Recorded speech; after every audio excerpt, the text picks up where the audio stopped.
It's the Premier League's second best attack going up against the Premier League's best defence. Arsenal's artists up against Pochettino's legion of athletes. It's a clash of ideologies, a battle between red and white. It's a North London derby, damn it! It's Arsenal versus Tottenham.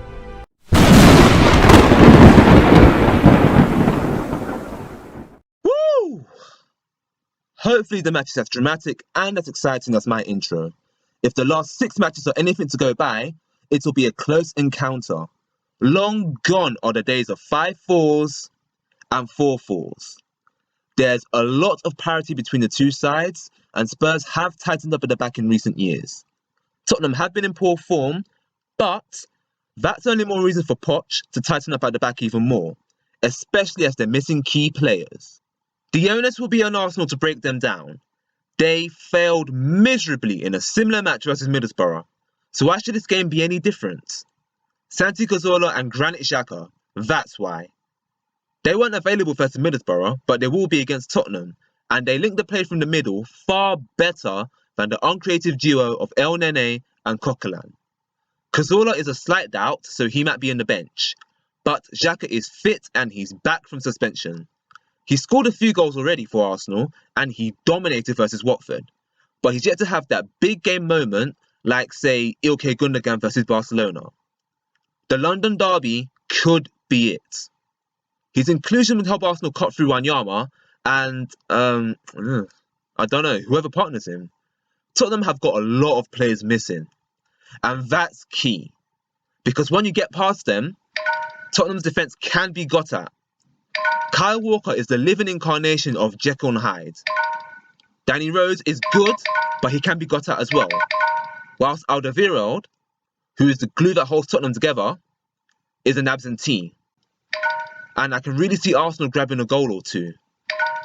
Ozil and Sanchez come into this game in red-hot form. And even though they have been accused in the past of hiding in big matches, they are starting to shed that perception this season, and I'm backing them to be involved in any goal scored.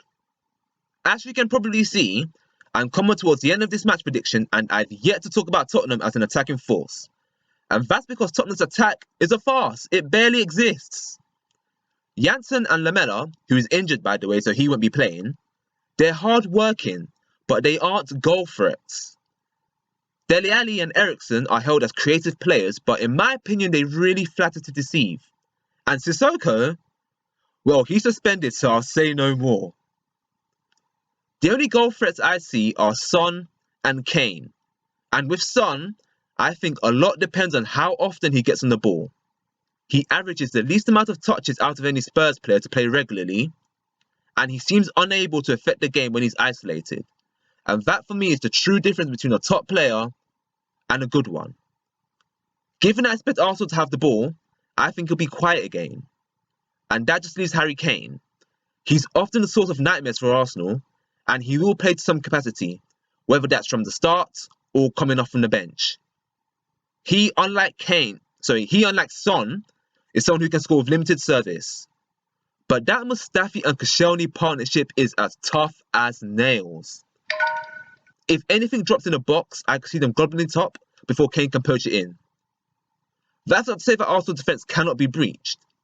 That's the debate I was having between 3 YouTubers, DSAFC1, Believe Always 2, and Rubicon Fanta. Shout out to you guys, and I'd like to know what you think about what I'm about to say next. And for me, the Liverpool game, Ludo Goretz and Swansea in particular show how Arsenal can be cut open through suave attacking play. Unfortunately for Tottenham, I just don't see that in them. As such, I'm going for a 2-0 home win. It's probably against my better judgment, as I think Spurs will try to make this game incredibly difficult. But I like to see goals, and I see plenty of them in Arsenal. Agree? Disagree? Only one place to let me know, and that's in the comment section. I plan to do a player ratings review on the game, but in between that, I might do a video on Chelsea versus Everton and Real Sociedad versus Atletico Madrid. So stay locked on Scoop on Football. I'm Scoop on Football, and you're awesome.